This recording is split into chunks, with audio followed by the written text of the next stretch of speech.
some of the increases in fees that I've seen over the last 15, 20 years, it's unbelievable. And you look at it, it makes you lazy because you don't have to manage your costs because you know you can always put your fees up. And there's an element, I think, of laziness that's crept in because John Murphie is the Chief Operating Officer at ISBA, where he leads internal operations, member services, and training for schools across the UK. With a distinguished 31-year career in the Royal Navy, retiring as a captain, John brings a wealth of leadership and organizational experience. It's an interesting point you make about that laziness because it appears more prominently in particular parts of the country, where schools have been in parts of the country that are perhaps less well populated or less well off. What are the 5 key things that you would say, right, these are the people that you need to meet? I would spend an awful lot of time with the head.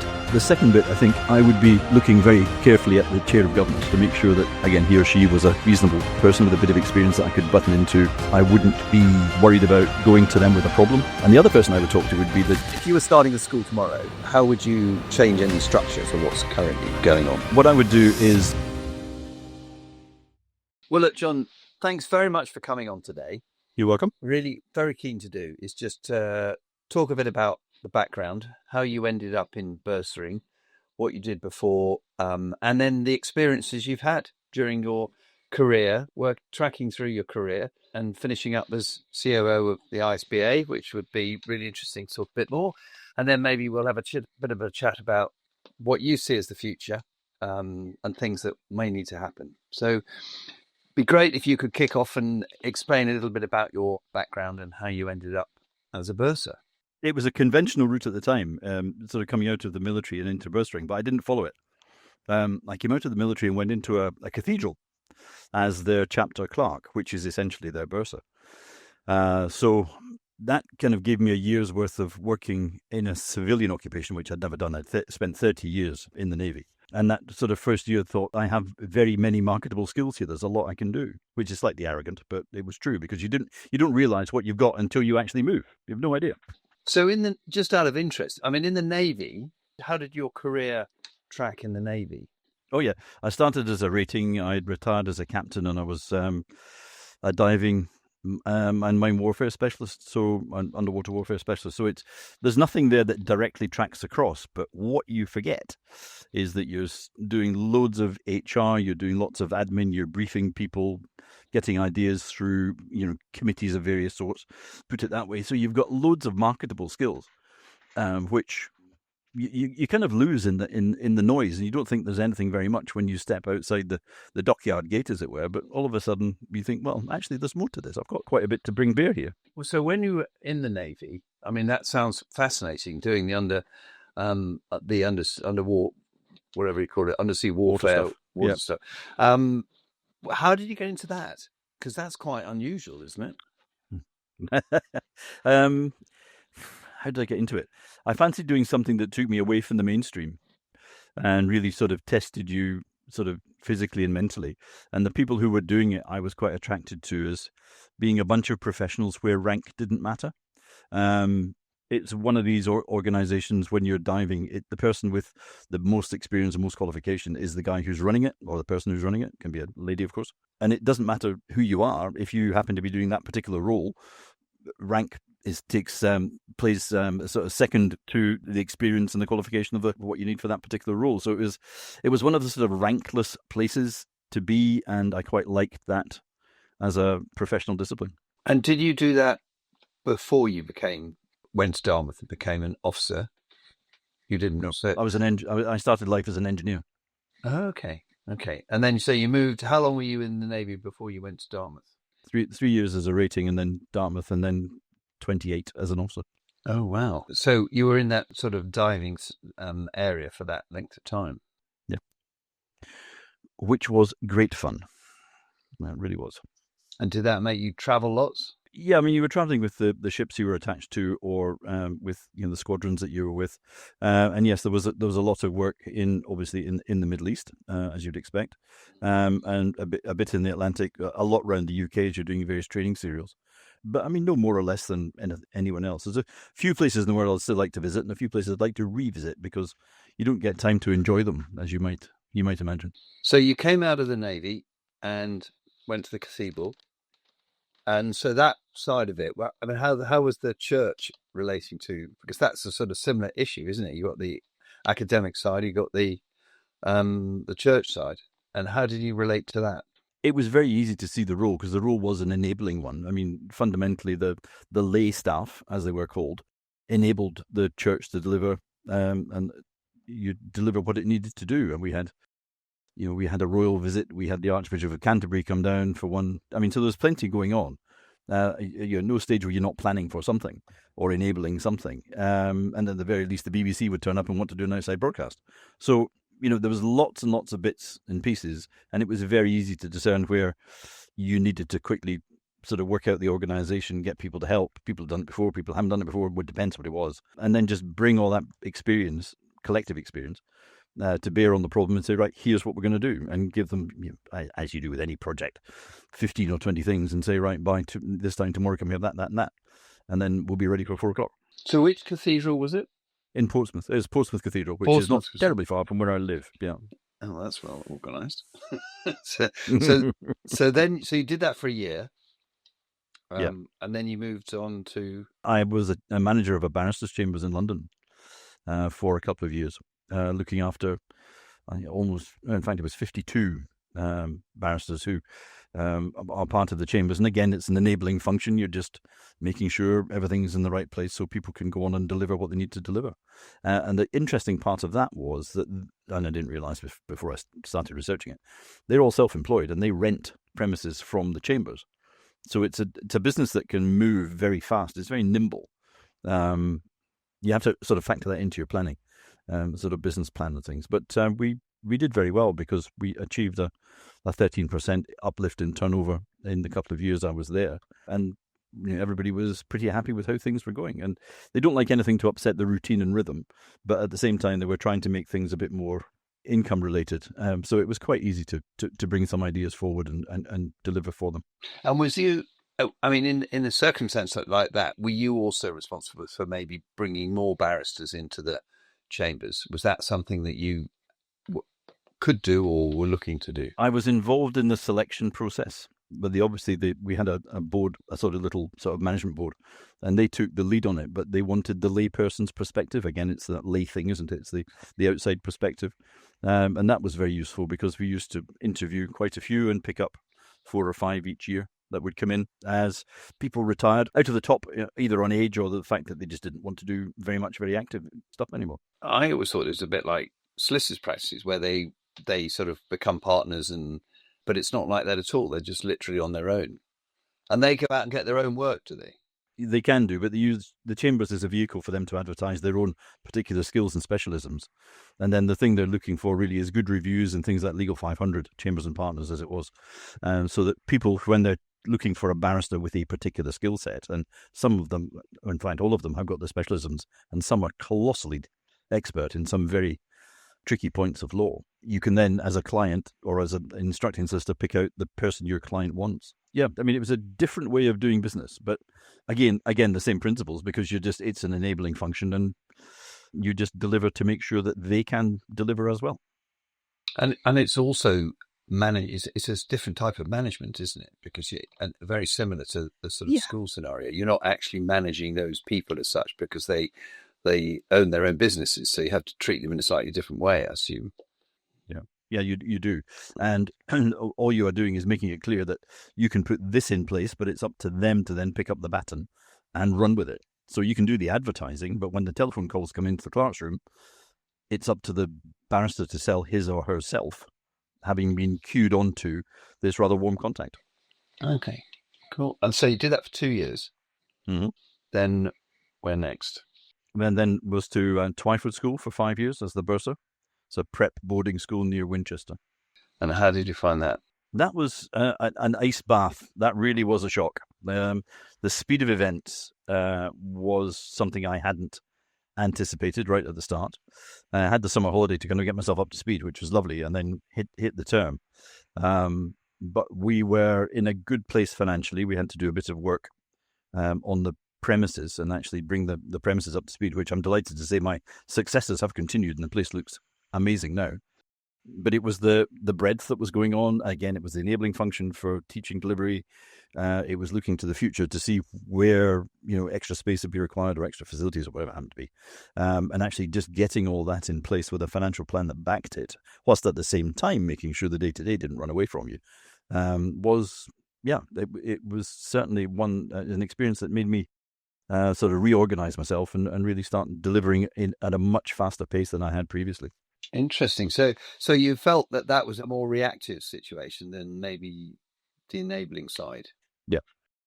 So why do you think that is? Why do you think that happens in schools? Because that's a sort of common theme that we get talking to people a lot.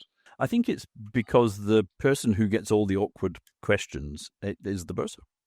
If it's not obvious what the answer is, and it's going to take a bit of work to find out, or perhaps a bit of analysis to come to a decision that you can put to perhaps the board, if that's what's needed.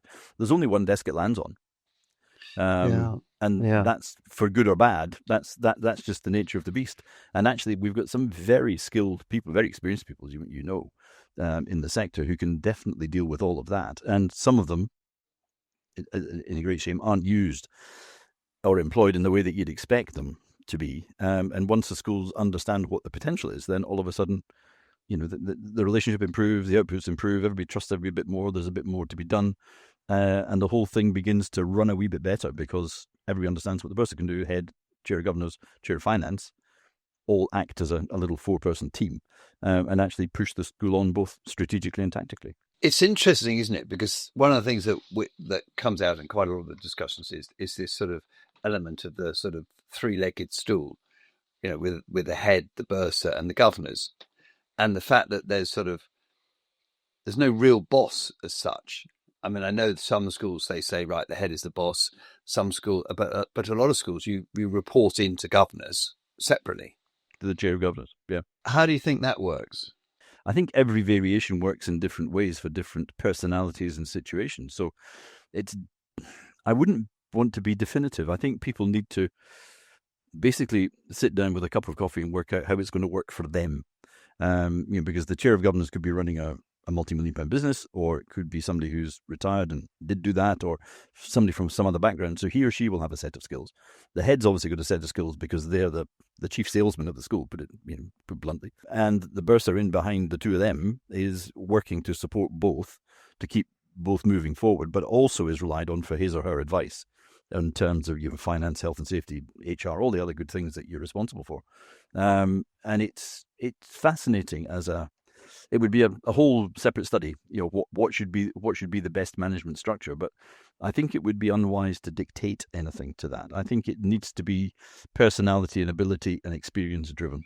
But it is quite interesting. I mean, listening to some people over the years, having worked with quite a lot of different people. I mean, sometimes the relationship is sort of not there, between the head and the bursar. And you sort of think, how do you manage a business like that? I mean, that's quite difficult. I mean, bottom line is you can't effectively do it. You're losing something by that. And I hesitate to say it, but if that's happening, you need to change people. It really must be that drastic, because you have to have people who trust each other and can actually work together. And if they can't do that, then you've got the wrong personalities involved. Something's gone wrong in the recruiting process. And that's actually a point. Sorry, you didn't ask the question, but the point I'd like to make is that the recruiting process has got to be a two-way street. The candidate has to be interviewed, yes, of course, but the candidate also has to interview the school. And the problem we have with people coming fresh into the sector is they don't know what they're looking for. If I went and did my interview now for that first bursar job, I would be asking a whole host of questions about governance, management, day-to-day stuff, just to make it plain where I wanted to be and where they wanted me to be, and making sure the two things were actually coincident. Okay, so, I mean, it's probably quite a good time. If I was coming in tomorrow, brand new, I mean, I find it's interesting just talking to some people about they've got. I mean, some people don't even look at the balance sheet. I mean, of the school, and at the moment, that would be a pretty important bit to look at, I would have thought. Very much so, yeah. Yep. And so, if you were, what are the 5 key things that you would say? Right, these are the people that you need to meet. These are the things you need to understand. I would spend an awful lot of time with the head and work out where he or she was coming from in terms of their sort of philosophy of education. and how they wanted to see the education delivered within the school, where they saw the future, what they saw as the necessary enablers for that, and basically trying to work out how they were going to deliver for the business. And let's face it, it is a business. The sort of effect that will bring more parents in over the next 5, 7, 10 years. The sort of reputation building bit. So I think that would be a good sort of 45-minute discussion.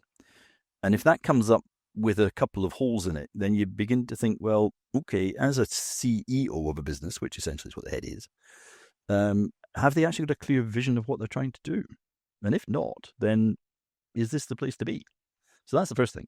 The second bit, I think I would be looking very carefully at the chair of governors to make sure that, again, he or she was a reasonable person with a bit of experience that I could button into, I could work with. I wouldn't be worried about going to them with a problem.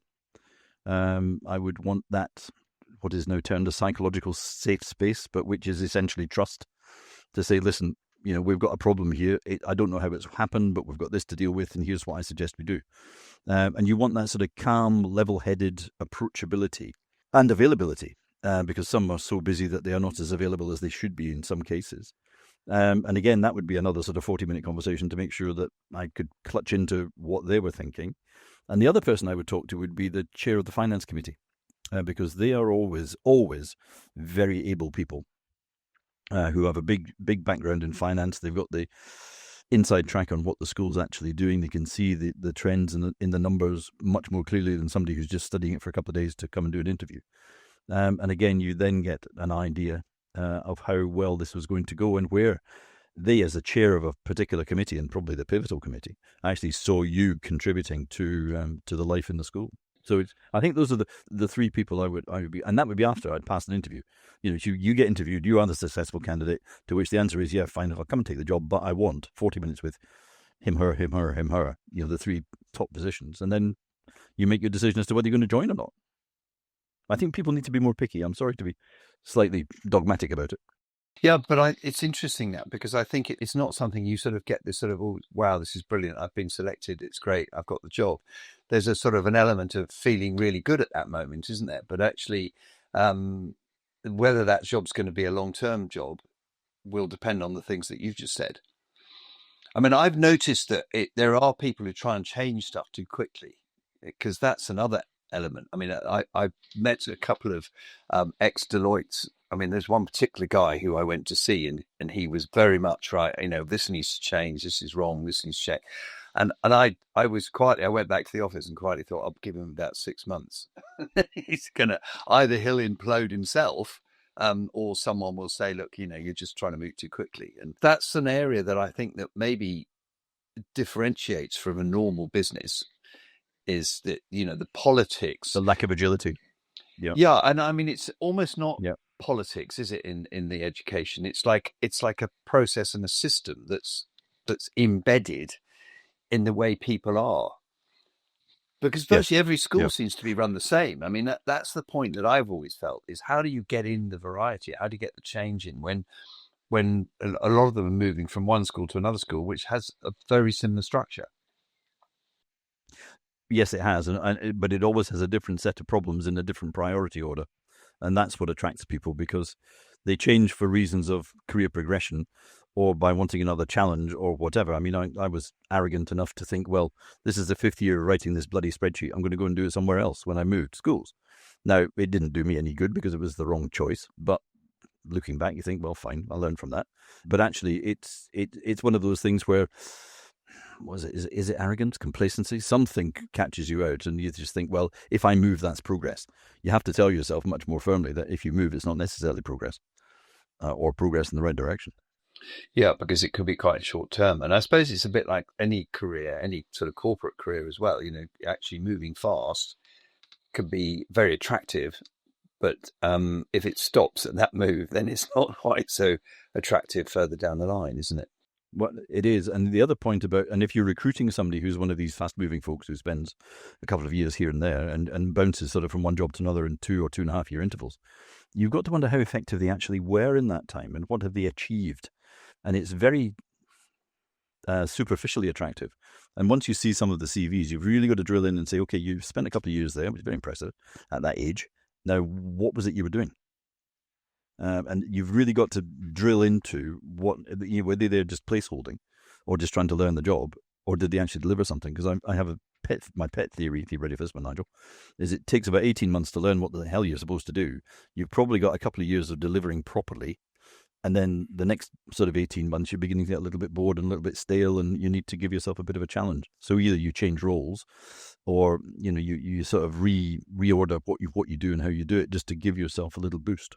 So with those trying to work those numbers out fairly quickly, you're sort of implying really that a 5-year period is probably a number that tends to work depending on the location and what's going on. Or do you think a bit longer? Yeah, I think it does. I think it does. I mean, lots of folks have been for places for much longer because they've seen through particular projects, or the school has morphed in that time. So instead of them moving, what's happened is the circumstances have moved around them. And essentially, they've got a new job every couple of years as the school's built a new boarding house, or they've moved from being data boarding, or they've moved from a single sex to co-ed. There's been some big deal going on, and those people are worth their weight in gold because they've seen the problems from the ground up and delivered. And the school is now running in its new form, which means they have been very effective at what they've done. And it's interesting, isn't it? Because definitely, as you say, I mean, I've seen this over the years where people do short-term jobs, but what they never actually see the fruits of what they've initiated. And in which case, it's the point you're making is that they don't actually deliver that what it is, and some of them walk away before the chaos that they've actually put in place. It comes into play. I was too gentlemanly to say that, Nigel, but thank you for bringing it up. But it can, and chaos can be good because it can bring out some good stuff, and chaos can be bad because if it's abandoned halfway through, you've no idea where you're trying to get to, and the whole thing just becomes a complete muddle, and you have to reset, start again, move on.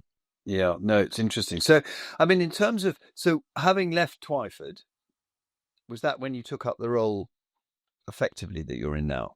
No, I did a couple of years in Hazelmere Prep School, which is a single-sex school for boys in Hazelmere, which couldn't attract pupils in sufficient numbers. So we changed it into a grant-making trust, which is still going, I'm delighted to say. Sold the assets, and after that I came into ISBA. And how have you found that role? The ISBA role, I've loved it. Don't tell anybody. It's a secret. No, I describe it, when people ask me what I do, I describe it as being the assistant bursar to 1,318 schools, which is essentially the schools we've got membership.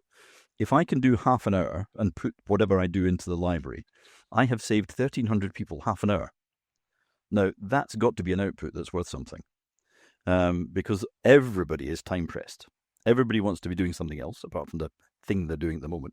And if we centrally as an association can make their lives more time efficient by giving templates, advice, draft contracts, whatever it happens to be, just taking some of the time pain out of the life of a bursar or their support team, then that's where we should be. And that's where, over the last 8 years almost, that's where I've aimed the association. And with David's help and Barbara's help, we've achieved it.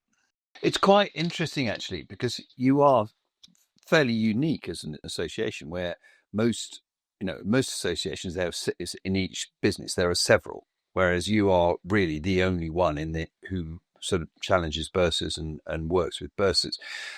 And I'll say this, in the nicest possible way, you tend to be clearly people like you, because certainly the feedback that we get is that they find you a very useful part of their life, and clearly you're giving them value, because it listening to them, what they say about it is that it's an interesting thing that came out most for me talking to people is the loneliness of the job. Yeah, very much so. Yeah, and it's a sort of, I mean, when you were talking earlier about this sort of link of working with the head, working with a head of governors, they still feel they're the only one that is really challenging or helping on the management and running of the school. No, I think that's entirely right. And the lone unpopular voice who says, "Well, listen, we've got to cut costs because," is always one where you've got to sort of steel yourself and make the point in front of a board of governors who may be less than accommodating. And it's got to be an argument based on logic. It's got to be one where you've got the spreadsheet to prove the argument. You don't try and do it on emotion because it won't work. So it's got to be logical. And that is a skill, that and patience, because as we've said before, schools are not particularly agile at moving their thought processes, and sometimes it takes twice as long as it ought to do to come to what the bursar will see as a very straightforward decision. But your point about loneliness is a good one. I mean, we get phone calls which are the content of which is pretty inconsequential, but it's because people just want to talk to another human being. And that's absolutely no problem. It's always good to stay in touch. And it's the one thing I've been banging on about since the end of COVID, is the whole wellbeing thing. People have got to learn to manage themselves. And I will admit here now, and people will laugh when they listen to this, that I am the worst at it. I am a complete workaholic. I am going to have to reconstruct myself when I retire. But I've been using that trait as a sort of output driver for ISBA, and that's where most of some of the benefits come from, I hope.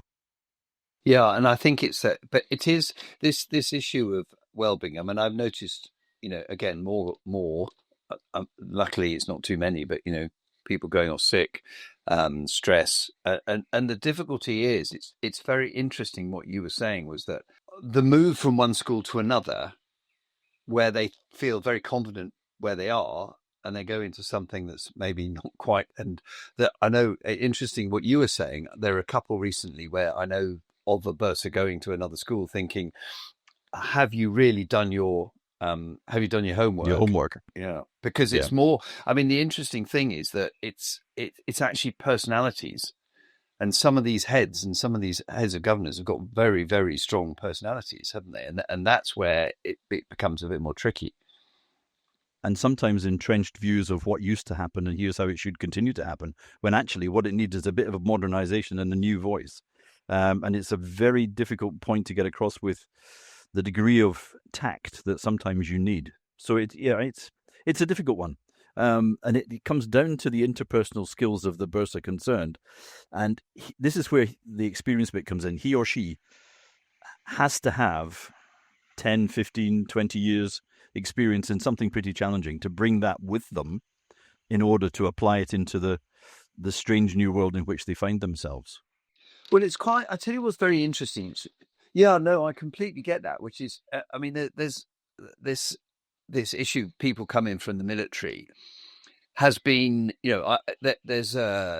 it's regarded I think in most cases as very good. I think, but there was reputationally, there was this sort of feeling that perhaps they didn't know what they were talking about. And I found it very, very interesting, because what also happens is people they look at where a head is and where a head of governors is. The same isn't always looked at from the military. So someone comes out of the military and they don't really ask them what they've done.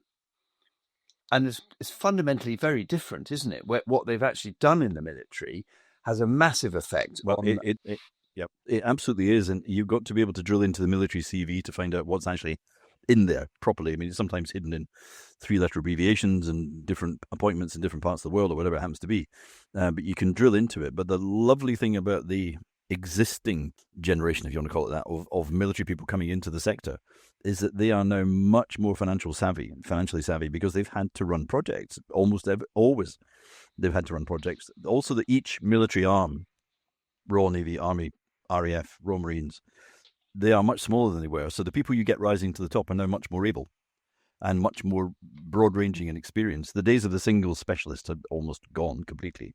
So the person coming into the school sector is a much different beast to those people who appeared maybe 15 or 20 years ago. Yes, and I've noticed it very different. I mean, interestingly, you see particular corps which in the military that seem to have that ability to be able to manage, as you say, projects, and therefore the financial understanding. And it is, I find it really interesting to see. Also, the other thing is this: obviously a lot more women are coming in, which I think is really interesting, and having discussions with various bursars in that situation. And the interesting thing for me, I'd be interested to see what your view is the art of delegation seems to be more of a problem with some of the women coming into the sector than it has been before. I've got some experience of working with some of those, and they tend to be much more diligent, and therefore it's harder sometimes to perhaps delegate. I don't know what your thoughts are on that. It's an interesting one, that one. I haven't come across it. But there's probably a couple of observations would be worth just checking out. The first is, how well do they know their team? Because you and I both know, having been around the block once or twice, that if you've got a good, trustworthy member of staff, you have to delegate to them, because without it, that member of staff will feel undervalued and will walk. You've got to work them. They must earn their corn. That's the first thing. And the second point is, if they don't know the capability of the staff, or they've got the wrong staff, then they've got to have the wherewithal to be able to change people. I'm sorry to keep coming back to it. You've got to get the right people in the right places. Otherwise, this whole thing just doesn't work. Either going up, as we talked about, chair of governors, or coming down into the support staff and the more key members of that, the HR board, finance team, whatever. But that's quite interesting, because it is not naturally in the culture of a school to change people. The culture, no, it's the not natural culture, is to move them sideways if things aren't going quite so well, and often they end up in the support team. So,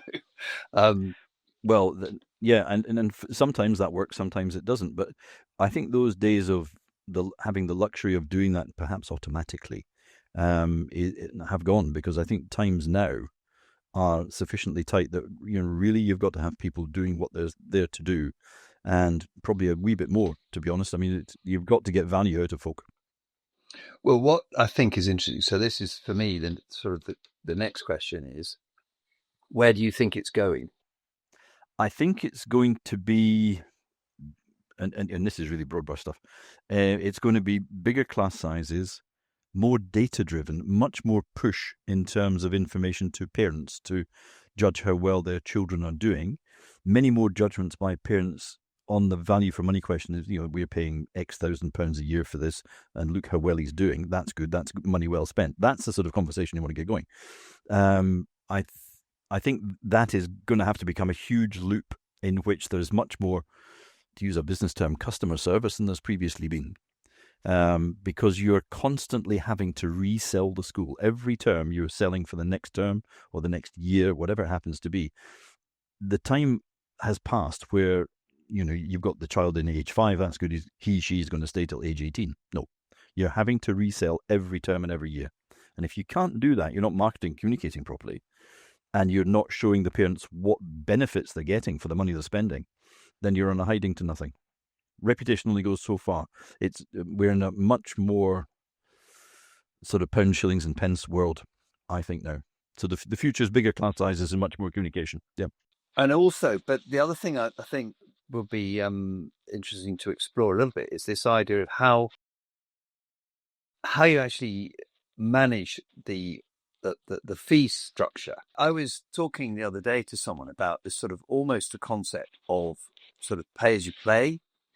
And if you've got the facilities, you pay, because if one's honest about it, you've got kids that go to the school that never swim, never do any gym, and yet they've got this multi-million-pound swimming pool and stuff like that.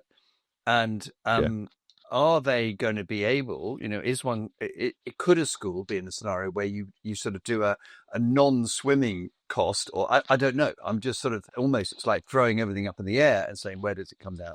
It's an interesting one. There's sort of a couple of disciplines to bring to bear on that, and I like your suggestion. I'll come to it in a sec.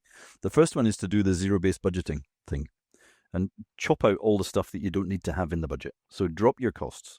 Get to the point where the inclusive fee, and Nigel, I'll come to the uninclusive fee in a minute, is affordable for the number of parents that you need to have in a school. So you need to know the number of pupils you need, full fee payers who come in. They've got to be able to afford that in the long term and make the choices they've got to make. So that's fine. That's the first thing. The second thing is understanding why parents come. Do they come for the baseline education, let's call it that, which is always very good? Or do they come for the breadth that the art, drama, sport, whatever else is offered? Is that why they're there? So you have to understand the customer base a bit more. And if you get to the point of understanding that, yes, they're all coming because you've got a very good art department, okay, that can be a base fee. That's your reputation. It's your niche market. We'll leave that in there. But if they're all coming for art and none of them want to do sport, can you take a bit, as you say, take a bit off the bill to make it they're paying for the art fee for this year. They're not paying for sport. They're not paying for drama. And it's an interesting concept. I'm not sure if it will work necessarily, because it's a very intricate thing to try and run, and it's certainly a very difficult thing to try and cost. But it's certainly a thought. It's one, but it drives me to think that you need to know your customer better, and I don't think many schools can say that.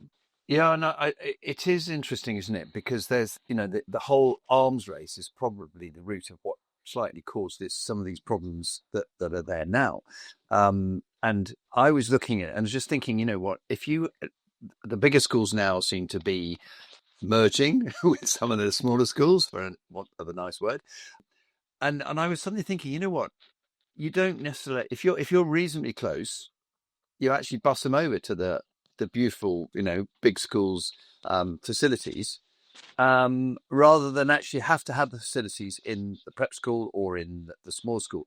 And when you start to look at some of these ways of doing it differently, and maybe you go for, right, we're going to cut the fees in half, but increase the numbers, those types of brave decisions that need to be made going forward. Because I have to say, John, some of the increases in fees that I've seen over the last 15, 20 years, it sort of almost makes staggering, haven't they? It's unbelievable. And you look at it and you go, it makes you lazy, because you don't have to manage your cost, because you can always put your fees up. And there's an element, I think, of laziness that's crept in, because you don't necessarily have to worry about it. And of course, now you've got the perfect storm as it. There's no slack. No, none. And it's an interesting point you make about that laziness, because it appears more prominently in particular parts of the country, where schools have been in parts of the country that are perhaps less well populated or less well off. They've been much more careful. Whereas some who are in more affluent areas have just, as you say, pressed the fee increase button, and all of a sudden the money's come in. And it doesn't help, because it hides usually an inflation within the school of its cost base. And the other thing I've noticed is this increase in nurseries. So when you actually talk about numbers, you suddenly go, well, actually, I don't know, the extra 50 have all come in the nursery or whatever it is. And actually your core business is declining.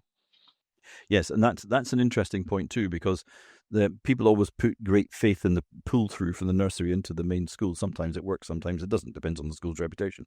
But also the other point is that in a nursery you are working very hard in order to make that turn in a surplus, because of the staffing levels you need and the facilities that they expect to have. And it's a tricky one, that one, to debate, and particularly the government talking about their free hours. It's made life much more difficult for bursars trying to charge any kind of reasonable fee to make sure the children are looked after properly. So, tell me, in terms of what the future of the support side of a school, how do you see that changing? I see much more automation. I see a lot, and you're beginning to see it now in terms of the AI-driven email drafting services you can get. I won't mention any names, but you can put the bones of an email together, throw it into AI. It'll give you some nice words. You edit those, and out it goes. So it saves a couple of the processes, and that saves time. And I think we need to get used to that. But I do also think that we need to be better. And again, we need to automate it at analysing the data. That we've got piles of it in schools, and we're just not very good at spotting trends and seeing things and understanding how people are reacting to things that the school's doing. So the support staff is going to become much more customer analysis focused, if you want to put it that way. And it's going to have a role feeding that analysis into the education side of the house, so that they can see what's happening. They, as educators, will have to be talking, as we said earlier, more often to parents with more crunchy data, let's call it that way, meaningful data. And the support side is going to morph. It's going to be fewer people. It's going to be more data driven. It's going to be much more AI utilizing, and it will be much more expert in some ways because of all that technology that you're going to have to throw into it. When you're talking about some of the data, what specifically do you mean by that? Well, every school has got some very good performance data on pupils, how they're doing with a particular teacher in a particular subject, and there's a little test, say every couple of weeks or every month or whatever it happens to be. And you've got all of that lying around in pupil records. Now, all of that blends very nicely into a progression that shows you where the parents want to get to, which is the A-level pass or the GCSE pass or the 11 plus or whatever it happens to be. But what I think we need to be doing is analysing how well those pupils and teachers are doing, adding in where we need to, because there'll be some areas where it's a bit sort of amber instead of green, hopefully not ever red, and actually adding in a little bit of resource, a little bit of time, changing the timetable slightly, and just to achieve a better, smoother, more assured outcome. And I think there's a lot more science in that. But we've got the point, the frustration is we've got the data. And it just needs now all to be brought together. And as I say, communicated to parents to say, your son or daughter has done really well this last couple of months. Here's how well they've done. Here's the value we've added to them. And here's what we expect to see in the next term. And if you're paying for that, you think, actually, okay, I can understand. That's what I'm making these sacrifices for. And be in no doubt, many parents are making sacrifices to do this. I think that's right. I mean, I think I was one of them.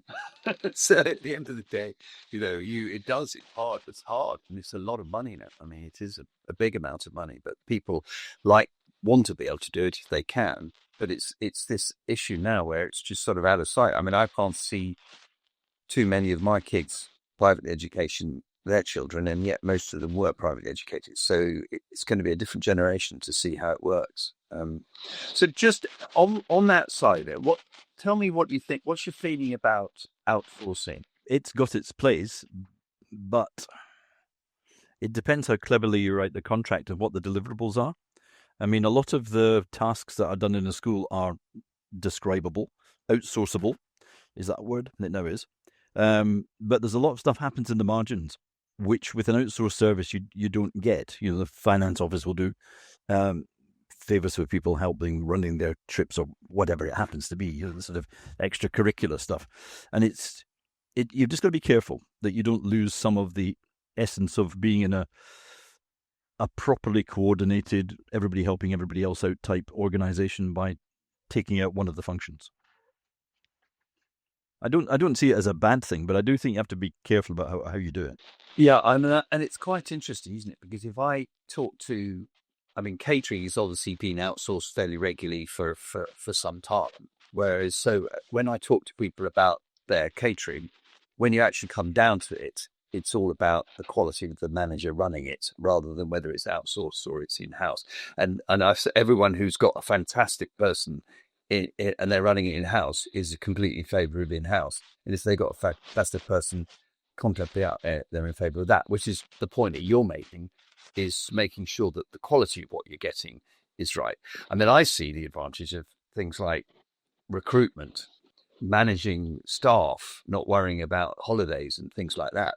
And when you talk about the time issue, which is key, one of the things that one has as a bursar, they must be spending an enormous amount of time trying to manage all of that.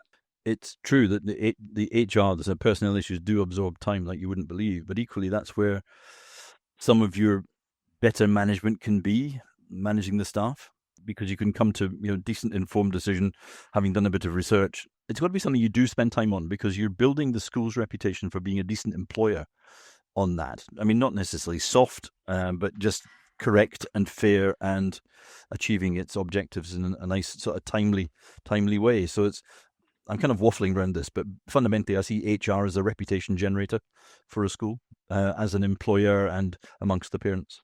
But the interesting thing is that coming back to what we were saying about people changing, I think that's probably been, maybe fair there, that was soft.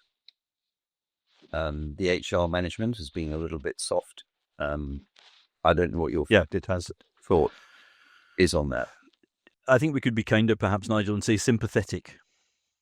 When perhaps it could have been more commercial. Shall we put it that way? Yeah. Yeah. Yes. I think that's probably a nice way to. Yeah. So, okay. So if you were starting the school tomorrow, how would you change any structure to what's currently going on, knowing what's coming down the road? Okay, what I would do is make sure that the governance of the school was very agile in its thinking. I'd make sure the governing board had the right skill set on it, so it could react as quickly as circumstances would allow it to. I would make sure that the senior leadership team within the school were part of that governance. So you could maybe run an executive board and then perhaps a bigger board underneath. I'd have each of those meeting once every 6 weeks, once every 2 months.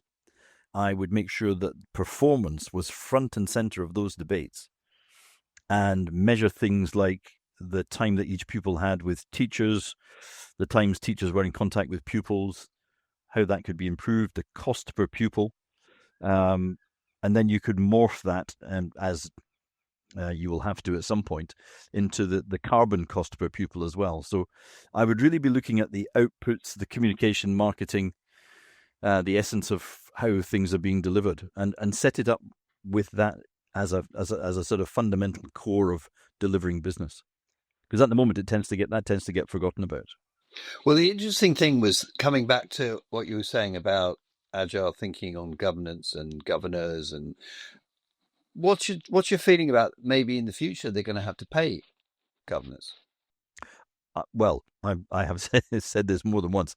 I think that needs to start happening now, because you're asking an awful lot of a good chair of governors is good spending an awful lot of time in the school, where he or she has got probably a full-time job and certainly a family to consider.